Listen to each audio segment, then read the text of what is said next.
Disclaimer. दोस्तों, ये कहानी केवल एक काल्पनिक रचना है। ये केवल लेखक के द्वारा रची गई यह एक कहानी है। इसका वास्तविक जीवन से कोई भी संबंध नहीं है। कृपया आप कहानियों को केवल मनोरंजन की दृष्टि से ही सुने, और साथ ही अगर आप इस चैनल नॉवल स्टोरी 2.6 पर पहली बार आए हैं तो चैनल को सब्सक्राइब और वीडियो को भर भर लाइक करना ना भूलें। धन्यवाद। एपिसोड 66। डॉक्यूमेंट्स। तुम क्रूअल डेविल, तुम्हारी हिम्मत कैसे हुई मुझे इस तरह से खींचने की? मैं इसके लिए तुम्हें अपने घर से बाहर भी फेंक सकती हूँ, समझ में आया तुम्हें? रिया काफी गुस्से में एल्विस के सीने पर पंच बनाकर मारते हुए बोली। एल्विस को रिया की बातों पर बिल्कुल भी गुस्सा नहीं आ रहा था, बल्कि उसे तो रिया की बातों और हरकतों दोनों पर ही काफी ज्यादा हंसी और प्यार दोनों ही एक साथ आ रहा था। अगर कोई एल्विस से पूछे कि क्या उसकी पत्नी 4 सालों में बदल चुकी है तो एल्विस चेस्ट होकर भी ये बोल सकता था, उसकी बीवी बदल चुकी है। 4 साल पहले वो थोड़ी डरी सहमी और रोती ही रहती थी, और वो उस समय खुद को कमजोर भी समझती थी, मगर अब 4 साल बाद वो पूरी तरह से एकदम बदल सी चुकी है। और अब वो पुरानी बाली डरी सहमी रोनी सी रिया नहीं रही थी। और अपनी बीवी को इस तरह से इतना स्टोन देखकर एल्विस को काफी खुशी भी हो रही थी। उन दोनों के बीच पहले तो कभी भी कोई भी नोक-झोंक नहीं हुआ करती थी, मगर अब जब ये लोग इस तरह से एक दूसरे से बातें करते हैं तो काफी ज्यादा फनी और क्यूट दोनों ही लगते थे। और अगर इन दोनों को कोई ऐसे देख ले तो उनका पेट हंस हंस कर ही दर्द करने लगे। क्या तुम्हारे अंदर इतनी हिम्मत है जो तुम मुझे इस घर से बाहर भी निकाल सको? एल्विस रिया को उकसाते हुए बोला। तुम पागल इंसान, तुम्हें क्या लगता है मैं तुम्हें अपने घर से बाहर नहीं निकाल सकती? मैं अभी के अभी तुम्हें तुम्हारी कॉलर से पकड़कर बाहर फेंक सकती हूँ, वो भी तुमसे बिना डरे, क्योंकि अब मुझे तुमसे डर नहीं लगता है, ना ही मैं तुमसे डरती हूँ। रिया काफी गुस्से में मगर फनी तरीके से एल्विस से ये सब बोल रही थी, और वो ये सब बोलते हुए काफी ज्यादा प्यारी लग रही थी, जिस कारण एल्विस का मन कर रहा था वो अभी के अभी अपनी इस छोटी सी बीबी को पूरी तरह से निगल जाए। आगे क्या हुआ चलिए जानते हैं। एल्विस किसी तरह से अपनी भावनाओं को काबू करने की कोशिश करता है और जोर से हंसने लगता है। हा हा हा, उद्धरण चिन्ह। क्या हुआ, तुम ऐसे क्यों हंस रहे हो मुझ पर? रिया उसे जोरों से हंसते हुए देखकर बोली। तुम्हें वो हिंदी में जो कहावत है उसे सुनी हो? एल्विस अभी भी हंसते हुए बोला। कौन सी कहावत? रिया हैरान नजरों से उसे देखते हुए बोली। वही कि अपने इलाकों में कुत्ते भी शेर बन जाते हैं, या अपने बिल में चूहा भी राजा बन जाता है। समथिंग लाइक कुछ ऐसा ही है। एल्विस हंसते हुए बोला। तुम बेशर्म इंसान, तुम्हें मैं छोड़ूंगी नहीं। इतना बोल वो वापस से अपने हाथों की मुट्ठी बनाकर एल्विस के सीने में पिटने लगती है। बेशक वो बस दिखाने के लिए पिट रही थी, उसका इरादा एल्विस को हर्ट करना या उसे चोट पहुंचाना कुछ भी नहीं था, और उसके मारने से एल्विस को कोई भी चोट नहीं लग रही थी, और बल्कि उसे तो गुदगुदी लग रही थी। मगर फिर भी वो ऐसे प्रेटेंड करता है जैसे उसके मारने से उसे सच में काफी ज्यादा चोट आ गई थी। आउच! एल्विस दर्द में होने की एक्टिंग करते हुए बोला। एल्विस के मुंह से दर्द भरी आवाज सुनते ही रिया रुक जाती है और एल्विस को देखने लगती है, जो ऐसे दिखा रहा था जैसे उसे सच में काफी दर्द हो रहा हो। क्या तुम ठीक हो? रिया जल्दी से एल्विस के चेस्ट को सहलाते हुए बोली। सॉरी, क्या जोर से लग गई? रिया अब परेशान सी होते हुए बोली, मगर उसके हाथ अभी भी उसके चेस्ट को सहला रहे थे। रिया को खुद के लिए फिक्र करते हुए देखकर एल्विस को अंदर से काफी ज्यादा अच्छा लगा रहा था, मगर वो बाहर से दर्द में होने की ही एक्टिंग करता है। ओहो हनी, तुम्हारे नाजुक से हाथ को क्या हो गया? ये पत्थर की तरह सख्त कैसे हो गए? मेरा चेस्ट काफी जोरों से दर्द कर रहा है। ये बोलते हुए ही वो अपनी दोनों आंखों को कसकर बंद कर लेता है। तो रिया एल्विस की बात सुनकर सोच में पड़ जाती है, क्या सच में उसके हाथ पत्थर की तरह सख्त हो चुके हैं? नहीं, ऐसा बिल्कुल भी नहीं है ना? रिया खुद से ही बोली। देखो, ओवर एक्टिंग करना बंद करो और जाओ यहाँ से, रात काफी ज्यादा हो चुकी है और अब मुझे नींद भी आ रही है। भव्य को भी सुबह स्कूल जाना है। रिया चारों तरफ देखते हुए बोली, और जब उसे भव्य नहीं दिखता तो वो खुद से ही बोली। भव्य कहाँ पर चला गया? इतना बोल वो कमरे की तरफ जाने लगती है। एल्विस और रिया अपनी बातों में इतना ज्यादा खो गए थे कि पहले तो उन्हें सिया और आंसू के वहां से जाने का पता नहीं चला, फिर उसे अपने बेटे के भी वहां से जाने का पता ही नहीं चला। जब सिया बेडरूम के पास जाकर उसका डोर खोल कर देखती है तो हैरान रह जाती है। उसका छोटा सा बेटा और बहन, वो सारे ही अकेले उसे उस आदमी के पास छोड़कर आराम से ऐसे सो रहे थे जैसे उन सबको उसकी कोई फिक्र ही ना हो। रिया बेड में आराम से सो रहे उन तीनों को देखती है जिन्होंने एक दूसरे को हक कर रखा था। उन तीनों को देखकर रिया के होठों पर प्यारी सी मुस्कान आ जाती है और वो धीरे से डोर बंद कर वापस हॉल में आ जाती हैं और सामने टेबल पर रखा एक पार्सल को उठाकर उसमें झांकते हुए ही बोली, क्या इसमें नॉनवेज है? इतना बोलते ही वो अपना गंदा सा मुंह बना लेती है और उसे वो पल याद आ जाता है जब एल्विस ने उसे जबरदस्ती मीट खिलाया था। उस पल को याद कर रिया आज भी गुस्से से भर जाती है और उसे ऐसा लगा जैसे एल्विस ने आज नॉनवेज ही लाया होगा। नहीं, इसमें नॉनवेज नहीं है हनी, इसमें नूडल्स, मंचूरियन और फ्रेंच फ्राई है, एल्विस ने जवाब देते हुए बोला। पर तुम्हें तो नॉनवेज पसंद है ना? रिया उस पैकेट को अंदर ले जाते हुए बोली और कुछ ही मिनट में बाहर भी आ जाती है। उसने वो सब प्लेट में लगा ली थी और वो सारा चाइनीज फूड अभी भी गर्म था। तुम्हें तो वेज पसंद है इसलिए मैं वेज लाया, एल्विस ने धीरे से जवाब दिया। लो खाओ और निकलो फिर यहाँ से, रिया लगभग धमकी देते हुए बोली। एल्विस भी जानता था अब रात काफ़ी ज़्यादा हो चुकी है तो उसे भी अब नहीं रुकना चाहिए, इसलिए वो दोनों ही शांति से बिना कुछ बोले ही सारा खाना खत्म करते हैं और एल्विस ना चाहते हुए भी जाने के लिए खड़ा होता है। रिया उसे डोर तक छोड़कर दरवाजे से बाहर धक्का दे देती है और बिना कुछ बोले सुने ही डोर लॉक कर देती है। बेचारा एल्विस बस चेहरा लटकाए रह जाता है। अगले दिन रिया अपनी मैनेजर से परमिशन लेकर उसने जिन लड़कियों की पहली लिस्ट बनाई थी जिनमें मधु के साथ कियारा भी थी, उन सारी लिस्ट को लेकर एल्विस के ऑफिस में चली जाती है। जब वो एल्विस के ऑफिस में जाती है तो वो एल्विस के असिस्टेंट से टकरा जाती है। हेलो मैम, असिस्टेंट मुस्कुराते हुए बोला। हाय, क्या मिस्टर एल्विस अपने केबिन में है? रिया बोली।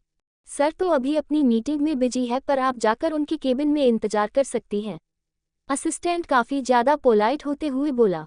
और कितना बोल, वो लिफ्ट से टॉप फ्लोर में आ जाती हैं और अंदर केबिन में जाकर बैठ जाती है और सोचने लगती है क्या वो ठीक कर रही है इस तरह से अपने ही पति की शादी करवाने का फैसला लेकर। वो अभी उधेड़-बुन में ही थी तभी केबिन का डोर खुलता है और एल्विस अंदर आता है और अंदर आते ही दोनों की नज़र आपस में मिलती है, मगर दोनों ही अपनी नज़रें एक दूसरे से हटाकर अब अपने प्रोफेशनल रूप में आ जाते हैं। मिसेस रिया, आप यहाँ पर? एल्विस अपनी चेयर पर बैठते हुए बोला।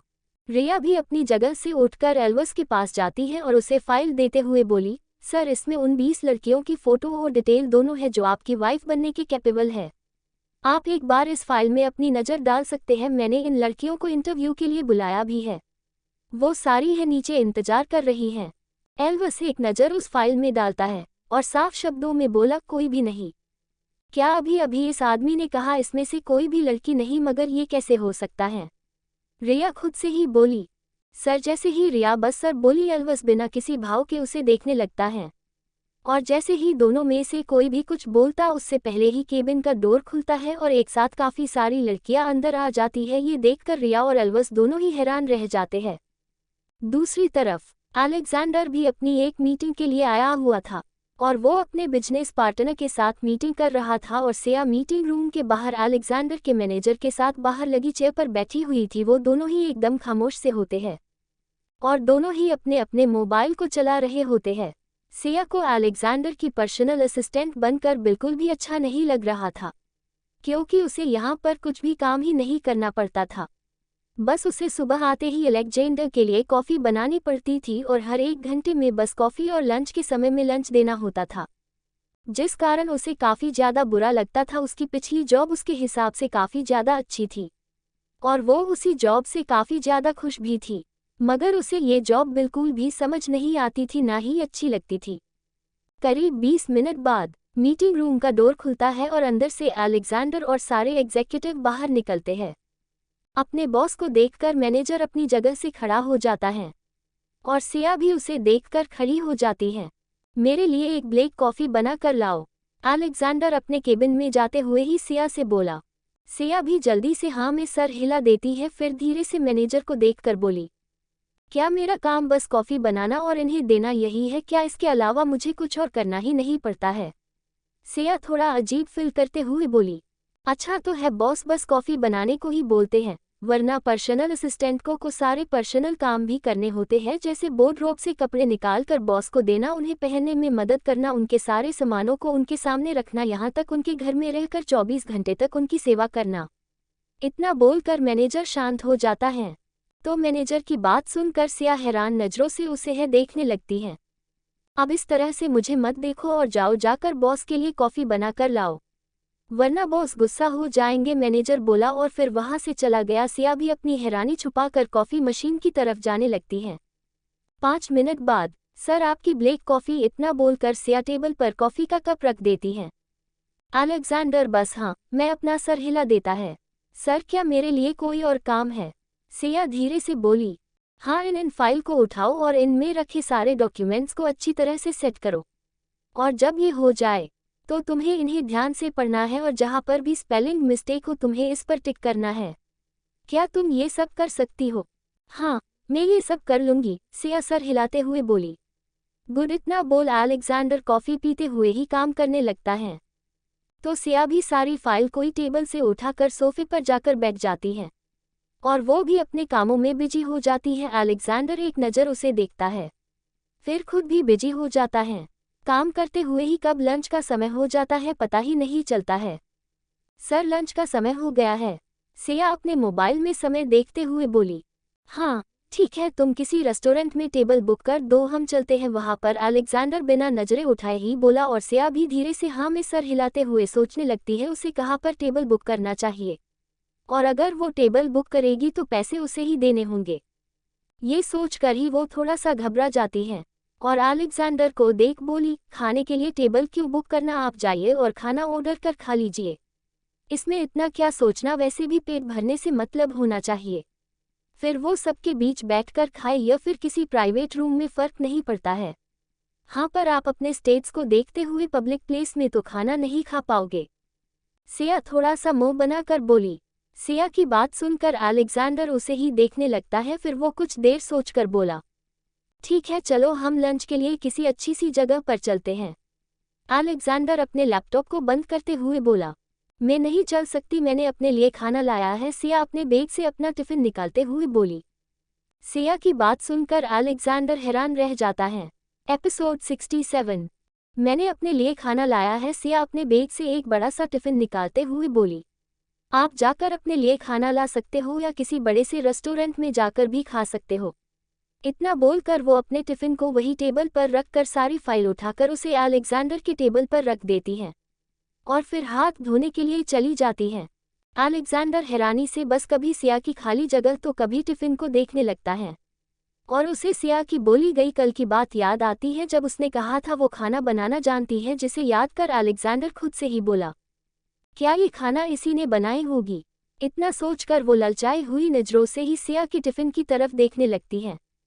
करीब 4 मिनट बाद सिया जब अपने हाथ धोकर आती है तो वो ये देखकर काफ़ी ज़्यादा हैरान रह जाती है।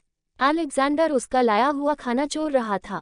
उसे ऐसे दिन दहाड़े अपना खाना चोरी करते हुए देखकर सिया हैरान रह जाती है और सोचने लगती है, क्या इतने बड़े इंसान का इस तरह से उसका खाना चोरी करना सही बात है? नहीं, ये तो पूरी तरह से गलत बात है। अगर किसी को भी ये बात पता चली तो क्या वो अलेक्जेंडर पर हंसेंगे नहीं? और अगर किसी भी मीडिया रिपोर्टर को ये बात पता चली तो क्या वो इस खबर को मिर्च मसाला लगाकर सबके सामने नहीं लाएंगे? और शाम की ब्रेकिंग न्यूज क्या होगी? एक बहुत बड़े माफिया ने चुराया एक गरीब लड़की का खाना, या फिर एक बड़े बिजनेसमैन ने छीना एक मासूम सी लड़की से उसका टेस्टी सा खाना? ऐसा ही कुछ है ना? सिया अपने ही मन में ये सब कुछ सोच रही होती है, मगर वो अलेक्जेंडर से कुछ भी नहीं बोल पाती है। वो बस खामोश सी चलते हुए सोफे के पास जाती है और अपने खाने को देखने लगती है जिसे अलेक्जेंडर घूर घूर कर देख रहा था। ये क्या है? अलेक्जेंडर चावल और राजमा की सब्जी की तरफ इशारा करते हुए बोला, जिस पर सिया ने धनिया से गांजी कर रखी थी और वो काफ़ी ज़्यादा टेस्टी लग रहा था। साथ ही उसने आलू का भरता और रोटी भी लाई थी, साथ में अचार भी, और उन सारे खाने को अलेक्जेंडर पहले ही अपनी नज़र लगा चुका था। ये राजमा चावल है, सिया धीरे से बोली। क्या तुम अपना खाना मेरे साथ शेयर करोगी? अलेक्जेंडर सिया की तरफ देखते हुए बोला। क्या तुम इसे खाना चाहते हो? सिया भी सवाल के बदले सवाल कर देती है। हाँ, मुझे भूख लगी है। इतना बोलकर वो चावल का डिब्बा उठाकर उसे बिना पूछे ही खाने लगता है। ये देखकर सिया अपने राजमा चावल को देखने लगती है जिसे उसने मेहनत से बनाई थी, मगर अब जब ये आदमी खाना चाहता ही है तो वो मना भी नहीं कर सकती थी। इसीलिए वो बस खामोशी से अपना खाना उसे दे देती है और खुद रोटी और आलू का भरता खाने लगती है। अलेक्जेंडर ने पहली बार ऐसा कुछ ट्राई किया था और उसे खाना टेस्टी लगता है। कुछ ही देर में सारा खाना फिनिश कर अलेक्जेंडर सिया से बोला, मेरे लिए कल फिर से लंच बना कर लाना। इतना बोल वो सिया की बोतल से ही पानी पीने लगता है और जब सिया ये देखती है तो उसकी आंखें अब गुस्से से फेल सी जाती हैं और वो मन ही मन अलेक्जेंडर को हजारों गालियां देने लगती हैं, पर कुछ शो नहीं करती हैं। पानी पी लेने के बाद अलेक्जेंडर को खुद पर सिया की अजीब सी नज़रें महसूस होती हैं, जिसे देखकर अलेक्जेंडर पहले तो हैरान होता है, मगर बाद में उसे एहसास होता है उसने किया क्या है। सॉरी, वो मैंने गलती से पी लिया तुम्हारा पानी। इतना बोलकर वो खुद की हरकत पर हैरान होता है। सिया कुछ भी नहीं बोलती, बस अपना खाना आराम से खत्म कर वो अलेक्जेंडर की आंखों में आंखें डालकर बोली, सॉरी पर अब मुझे लगता है मेरा यहाँ पर कोई भी काम नहीं है और अब आप अपने घर में भी रह रहे हो तो आप अपने लिए किसी असिस्टेंट को हायर कर सकते हो और मुझे नहीं लगता मुझे अब तुम्हारे साथ होना चाहिए, इसीलिए मैं अब यहाँ से जा रही हूँ और हाँ, कल से मैं अपनी पुरानी जॉब पर जाने वाली हूँ। अगर तुम चाहो तो मेरी शिकायत कर सकते हो, मुझे इस बात से कोई भी डर नहीं लगता है। सिया साफ शब्दों में बोली और अपना टिफिन पैक करने लगती है। पर मैं तुम्हें डबल सैलरी दे सकता हूँ, अलेक्जेंडर धीरे से बोला। उसे तुम खुद अपने पास रख लो, मैं अपनी सैलरी और जॉब दोनों से काफ़ी ज़्यादा खुश हूँ, तो तुम मुझे लालच देकर रोकने की कोशिश मत करो। वैसे भी मेरा कोई काम ही नहीं यहाँ पर, तो फिर मैं क्यों यहाँ पर रुकूं। इतना बोलकर वो अपना पर्स उठाती है और बिना अलेक्जेंडर की तरफ देखे बिना ही वहाँ से चली जाती है और अलेक्जेंडर बस जाती हुई सिया को चुपचाप देखते रहता है, कुछ बोलता नहीं है। दूसरी तरफ, मुझे पता था तुमने ही भरा है ना मेरे खिलाफ मिस्टर एल्वर्स के कान, तभी तो उन्होंने एक नज़र मेरी तरफ देखा तक नहीं और मुझे रिजेक्ट कर दिया। मधु काफ़ी ज़्यादा गुस्से में ही रिया को देखकर बोल रही थी। आज रिया ने जितनी भी लड़कियों को बुलाई थी, एल्विस ने उन सारी लड़कियों को रिजेक्ट कर दिया था, जिस कारण सबका दिल और अमीर आदमी से शादी करने का सपना सब कुछ टूट गया था, जिस कारण वो सारी ही लड़कियां दुखी होकर वहां से जा चुकी थी। कियारा भी जब यहाँ पर आई थी तब काफ़ी ज़्यादा खुश थी, मगर जाते समय उसकी आंखों में भी आंसू थे, क्योंकि एल्विस ने उसकी तरफ भी एक नज़र उठाकर नहीं देखा और उसने उन सभी को रिजेक्ट कर दिया था। कियारा रोते हुए ही वहां से जा चुकी थी और अब बस मधु ही नीचे बिल्डिंग के बाहर खड़ी रिया का रास्ता रोकी उसे बातें सुना रही थी। तुम इस तरह से मुझ पर चिल्ला नहीं सकती हो, ना ही ऐसे बातें कर सकती हो। मिस्टर एल्वर्स ने खुद ही सबसे सवाल किए और तुम जवाब नहीं दे पाई या गलत जवाब दी तो उसमें मेरी की गलती नहीं, इसलिए मुझ पर चिल्लाना बंद करो, क्योंकि मुझ पर चिल्लाने से कुछ नहीं होने वाला है। जो करना था वो मिस्टर एल्विस ने कर किया, अब मुझे जाना होगा यहाँ से, क्योंकि मुझे कंपनी में जाकर काफ़ी सारे काम भी करने हैं और कल के लिए भी तैयारी करनी है। इतना बोलकर रिया जाने लगती हैं और मधु गुस्से में ही जाती हुई रिया को देखते रहती हैं। वेडिंग कंपनी में कियारा अपनी बुआ के गले लगकर जोर से रो रही होती है और रोते हुए ही बोली, वो मुझे रिजेक्ट कैसे कर सकता है आंटी, आज तक कभी किसी ने मुझे रिजेक्ट नहीं किया और आज उसने मुझे रिजेक्ट कर दिया। वो तो अच्छा हुआ जो सारी लड़कियों को रिजेक्ट किया, नहीं तो मेरा मजाक बनकर रह जाता। इतना बोलकर वो रोने लगती हैं। अंडस्को, मैंने अपने लिए खाना लाया है, सिया अपने बैग से एक बड़ा सा टिफिन निकालते हुए बोली। आप जाकर अपने लिए खाना ला सकते हो या किसी बड़े से रेस्टोरेंट में जाकर भी खा सकते हो। इतना बोलकर वो अपने टिफिन को वही टेबल पर रखकर सारी फाइल उठाकर उसे अलेक्जेंडर के टेबल पर रख देती हैं और फिर हाथ धोने के लिए चली जाती हैं। अलेक्जेंडर हैरानी से बस कभी सिया की खाली जगह तो कभी टिफिन को देखने लगता है और उसे सिया की बोली गई कल की बात याद आती है, जब उसने कहा था वो खाना बनाना जानती है, जिसे याद कर अलेक्जेंडर खुद से ही बोला, क्या ये खाना इसी ने बनाई होगी। इतना सोचकर वो ललचाई हुई नजरों से ही सिया की टिफिन की तरफ देखने लगती हैं। करीब 4 मिनट बाद सिया जब अपने हाथ धोकर आती हैं तो वो ये देखकर काफ़ी ज़्यादा हैरान रह जाती हैं। अलेक्जेंडर उसका लाया हुआ खाना चोर रहा था। उसे ऐसे दिन दहाड़े अपना खाना चोरी करते हुए देखकर सिया हैरान रह जाती हैं और सोचने लगती है, क्या इतने बड़े इंसान का इस तरह से उसका खाना चोरी करना सही बात है? नहीं, ये तो पूरी तरह से गलत बात है। अगर किसी को भी ये बात पता चली तो क्या वो अलेक्जेंडर पर हंसेंगे नहीं? और अगर किसी भी मीडिया रिपोर्टर को ये बात पता चली तो क्या वो इस खबर को मिर्च मसाला लगाकर सबके सामने नहीं लाएंगे? और शाम की ब्रेकिंग न्यूज क्या होगी? एक बहुत बड़े माफिया ने चुराया एक गरीब लड़की का खाना, या फिर एक बड़े बिजनेसमैन ने छीना एक मासूम सी लड़की से उसका टेस्टी सा खाना? ऐसा ही कुछ है ना? सिया अपने ही मन में ये सब कुछ सोच रही होती है, मगर वो अलेक्जेंडर से कुछ भी नहीं बोल पाती है। वो बस खामोश सी चलते हुए सोफे के पास जाती है और अपने खाने को देखने लगती है जिसे अलेक्जेंडर घूर घूर कर देख रहा था। ये क्या है? अलेक्जेंडर चावल और राजमा की सब्जी की तरफ इशारा करते हुए बोला, जिस पर सिया ने धनिया से गांजी कर रखी थी और वो काफी ज्यादा टेस्टी लग रहा था। साथ ही उसने आलू का भरता और रोटी भी लाई थी, साथ में अचार भी, और उन सारे खाने को अलेक्जेंडर पहले ही अपनी नज़र लगा चुका था। ये राजमा चावल है, सिया धीरे से बोली। क्या तुम अपना खाना मेरे साथ शेयर करोगी? अलेक्जेंडर सिया की तरफ देखते हुए बोला। क्या तुम इसे खाना चाहते हो? सिया भी सवाल के बदले सवाल कर देती है। हाँ, मुझे भूख लगी है, इतना बोलकर वो चावल का डिब्बा उठाकर उसे बिना पूछे ही खाने लगता है। ये देखकर सिया अपने राजमा चावल को देखने लगती है जिसे उसने मेहनत से बनाई थी, मगर अब जब ये आदमी खाना चाहता ही है तो वो मना भी नहीं कर सकती थी। इसीलिए वो बस खामोशी से अपना खाना उसे दे देती है और खुद रोटी और आलू का भरता खाने लगती है। अलेक्जेंडर ने पहली बार ऐसा कुछ ट्राई किया था और उसे खाना टेस्टी लगता है। कुछ ही देर में सारा खाना फिनिश कर अलेक्जेंडर सिया से बोला, मेरे लिए कल फिर से लंच बना कर लाना। इतना बोल वो सिया की बोतल से ही पानी पीने लगता है और जब सिया ये देखती है तो उसकी आंखें अब गुस्से से फैल सी जाती हैं और वो मन ही मन अलेक्जेंडर को हजारों गालियां देने लगती है, पर कुछ शो नहीं करती हैं। पानी पी लेने के बाद अलेक्जेंडर को खुद पर सिया की अजीब सी नज़रें महसूस होती हैं, जिसे देखकर अलेक्जेंडर पहले तो हैरान होता है, मगर बाद में उसे एहसास होता है उसने किया क्या है। सॉरी, वो मैंने गलती से पी लिया तुम्हारा पानी, इतना बोलकर वो खुद की हरकत पर हैरान होता है।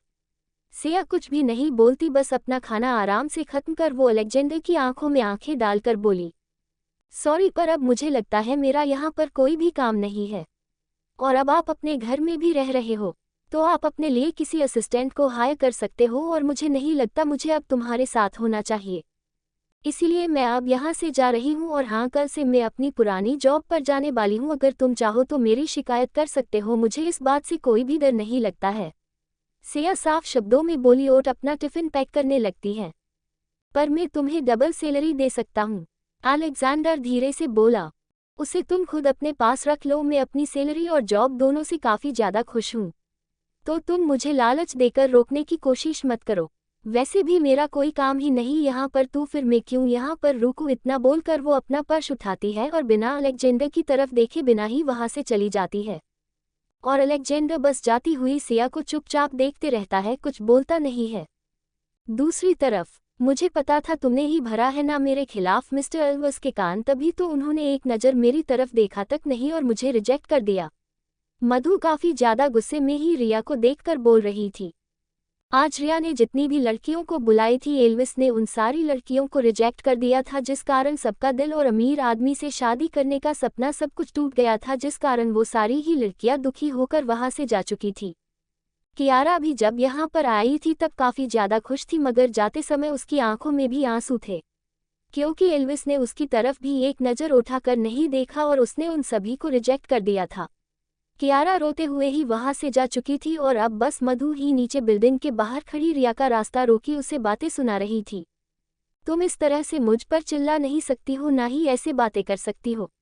मिस्टर एल्वर्स ने खुद ही सबसे सवाल किए और तुम जवाब नहीं दे पाई या गलत जवाब दी तो उसमें मेरी की गलती नहीं, इसलिए मुझ पर चिल्लाना बंद करो, क्योंकि मुझ पर चिल्लाने से कुछ नहीं होने वाला है। जो करना था वो मिस्टर एल्विस ने कर किया, अब मुझे जाना होगा यहाँ से, क्योंकि मुझे कंपनी में जाकर काफ़ी सारे काम भी करने हैं और कल के लिए भी तैयारी करनी है। इतना बोलकर रिया जाने लगती है और मधु गुस्से में ही जाती हुई रिया को देखते रहती है। वेडिंग कंपनी में कियारा अपनी बुआ के गले लगकर जोर से रो रही होती है और रोते हुए ही बोली, वो मुझे रिजेक्ट कैसे कर सकता है आंटी? आज तक कभी किसी ने मुझे रिजेक्ट नहीं किया और आज उसने मुझे रिजेक्ट कर दिया। वो तो अच्छा हुआ जो सारी लड़कियों को रिजेक्ट किया, नहीं तो मेरा मजाक बनकर रह जाता। इतना बोलकर वो रोने लगती है। तो दोस्तों, आखिर कहानी में आगे क्या होगा, यह जानने के लिए इस स्टोरी को सुनते रहिए सिर्फ और सिर्फ novel_story_2.6 चैनल पर। और अगर कहानी आप सभी को पसंद आए तो वीडियो को लाइक, कमेंट और शेयर जरूर करें। धन्यवाद।